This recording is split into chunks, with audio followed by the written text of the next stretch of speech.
സുന്ദരി ജാതികളിൽ നൃപനിശോ വിമല സഭേ നിന്നെ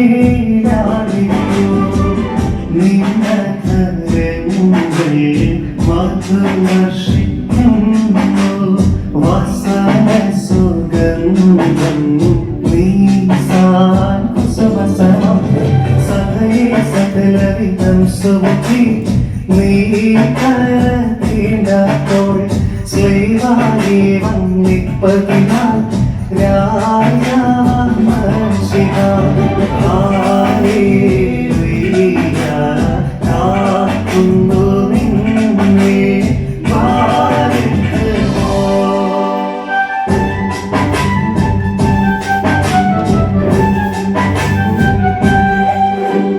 സുന്ദരികളിൽ അതിസുന്ദരി നീ ജാതികളിൽ സോനു ഉലകിലൊരുപോലൊളി വീശും പകലൊരുത്തോളി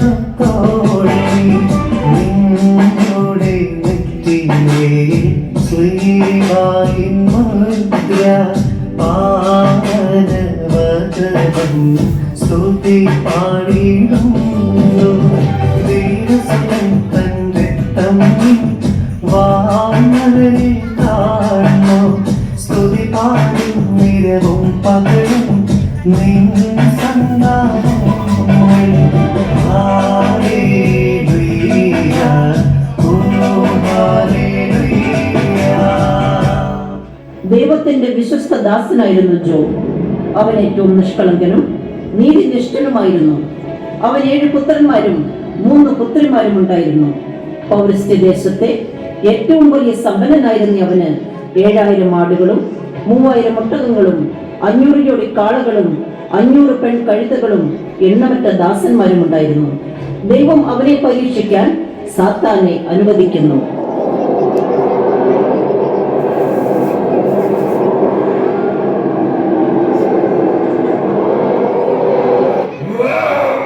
സാത്താൻ ഏറ്റവും ക്രൂരമായി ജോബിനോട് പ്രവർത്തിക്കുന്നു. അവന്റെ കാളകളും കഴുതകളും ആടുകളും ദാസന്മാരും ഒട്ടകങ്ങളും എല്ലാം നഷ്ടപ്പെടുന്നു. അവസാനമായി അവന്റെ പുത്രന്മാരും മരണപ്പെടുന്നു.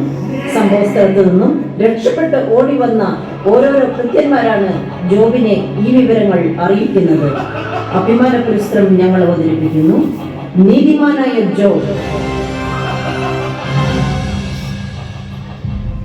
അമ്മയുടെ ഉദരത്തിൽ നിന്നും നഗ്നനായി ഞാൻ വന്നു, നഗ്നനായി തന്നെ മടങ്ങും. കർത്താവെ, അങ്ങ് എനിക്ക് തന്നു, അങ്ങ് തന്നെ തിരിച്ചെടുത്തു. അവിടുത്തെ നാമം മാത്രപ്പെടട്ടെ. സാത്താനെ, നീ എവിടെ നിന്ന് വരുന്നു? എന്റെ ദാസനായ ജോബിനെ നീ കണ്ടോ?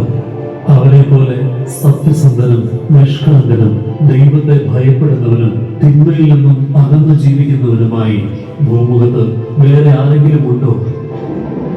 അകാരണമായി അവനെ നശിപ്പിക്കാൻ നീ എന്നെ സമ്മതിപ്പിച്ചു. അവന്റെ വിശ്വസ്തത അചഞ്ചലമെന്ന് അവൻ തെളിയിച്ചു. ജീവന് വേണ്ടി മനുഷ്യൻ തനിക്കുള്ളതെന്ത് ഉപേക്ഷിക്കും? അങ്ങ് അവന്റെ അസ്ഥിയിലും മാംസത്തിലും കൈവച്ചു നോക്ക്. അവൻ അങ്ങയെ ദുഷിച്ചു പറയും. അവനെ ഞാൻ നിനക്ക് വിട്ടുതരും, പക്ഷേ അവന്റെ ജീവനിൽ മാത്രം കൈവയ്ക്കരുത്.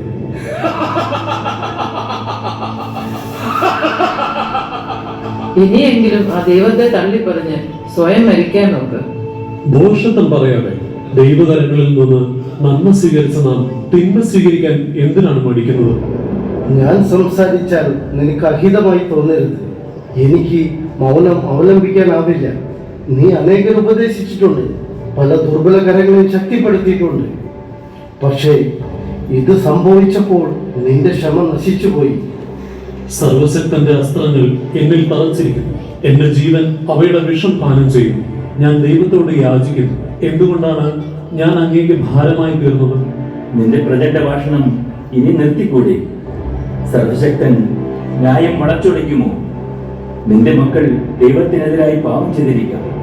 അതിന് തക്ക ശിക്ഷ അവർക്ക് കിട്ടി.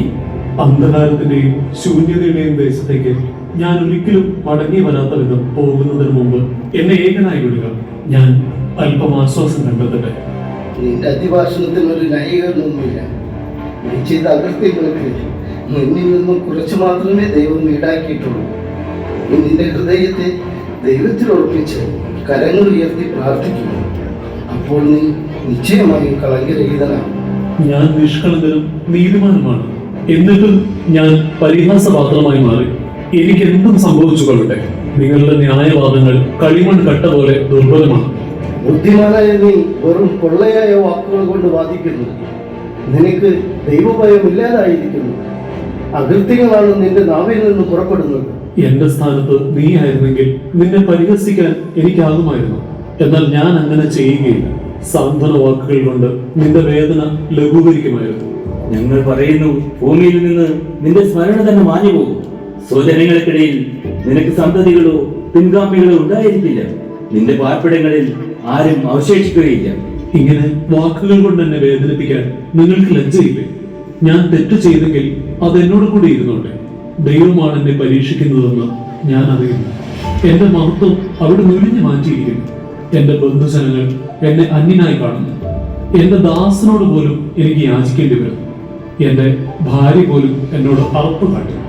എന്നാൽ എന്റെ ചർമ്മം അഴുകിയില്ലാതായാലും എന്റെ മാംസത്തിൽ നിന്ന് ഞാൻ എന്റെ ദൈവത്തെ കാണും.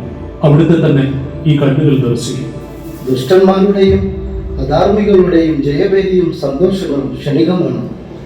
ദൈവം തന്റെ കഠിനമായ കോപത്തെ അവരിലേക്ക് മതിയാവോളം നയിക്കും. എന്നെ ഇനിയും സംസാരിക്കാൻ അനുവദിക്കും. അതെനിക്ക് ഏറെ ആശ്വാസം നൽകും. ഈ ദുഷ്ടന്മാരെ സംരക്ഷിക്കുന്നത് ദൈവമാണ്. എന്നിട്ടും അവർ അവിടുത്തെ നിന്ദിക്കുന്നു. നിങ്ങളുടെ മറുപടികൾ കപടമാണ്. നീ നീതിമാനായിരിക്കുന്നത് കൊണ്ടാണോ ദൈവം നിന്നെ ശിക്ഷിക്കുന്നത്? നിന്റെ ദുഷ്ടത വലുതാണ്. നീ ദൈവവുമായി രമ്യപ്പെടുക, അപ്പോൾ നിനക്ക് നന്മ വരും. നേരിന്റെ വഴിയിലൂടെയാണ് ഞാൻ സഞ്ചരിക്കുന്നതെന്ന് അവിടുന്ന് അറിയുന്നു. ദൈവം എന്നെ പരീക്ഷിച്ചു കഴിയുമ്പോൾ ഞാൻ സ്വർണം പോലെ പ്രകാശിക്കും. സർവാധിപതി ദൈവം മാത്രമാണ്. എല്ലാവരും അവിടുത്തെ ഭയപ്പെടുന്നു.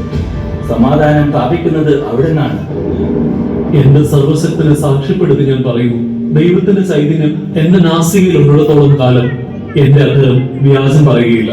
മരിക്കുമ്പോഴും ഞാൻ നിഷ്കളങ്കത കൈവിടുകയില്ല. നീതിനിഷ്ഠയെ ഞാൻ മുറുകെ പിടിക്കും. ഞാൻ പ്രായത്തിൽ ചെറുപ്പമാകുന്നു, എങ്കിലും എന്റെ അഭിപ്രായം പറയാതെ വയ്യ. ജോബ് വെള്ളം കുടിക്കുന്നത് പോലെ പരദൂഷണം പറയുന്നു. അവൻ തിന്മ പ്രവർത്തിക്കുന്നവരോട് പങ്കുചേരുകയും ദുഷ്ടന്മാരുടെ കൂടെ നടക്കുകയും ചെയ്തിരിക്കുന്നു. സർവശക്തൻ നമുക്ക് അദൃശ്യനാണ്. ജ്ഞാനികളെന്ന് ഭാവിക്കുന്നവർ അവിടുന്ന് ഒട്ടും പരിഗണിക്കുന്നില്ല. തേമാനായ എലിഫാസേ, എന്റെ ക്രോധം നിനക്കും നിന്റെ രണ്ട് സ്നേഹിതന്മാർക്കും എതിരെ ജ്വലിക്കുന്നു. എന്തെന്നാൽ നിങ്ങൾ എന്റെ ദാസനായ ജോബിനെ പോലെ ശരിയായിട്ടല്ല സംസാരിച്ചത്. അതിനാൽ ഇപ്പോൾ തന്നെ 7 കാളകളെയും 7 മുട്ടാടുകളെയും കൊണ്ട് ജോബിന്റെ അടുക്കൽ വന്ന് നിങ്ങൾക്ക് വേണ്ടി ദഹന ബലി അർപ്പിക്കുന്നു. ഞാൻ അവന്റെ പ്രാർത്ഥന സ്വീകരിച്ച് നിങ്ങളുടെ ഭോഷത്വത്തിന് നിങ്ങളെ ശിക്ഷിക്കുകയില്ല.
ജോബ് തന്റെ സ്നേഹിതന്മാർക്ക് വേണ്ടി പ്രാർത്ഥിച്ചപ്പോൾ അവനുണ്ടായിരുന്ന ഐശ്വര്യം 2 ഇരട്ടിയായി ദൈവം തിരികെ കൊടുത്തു.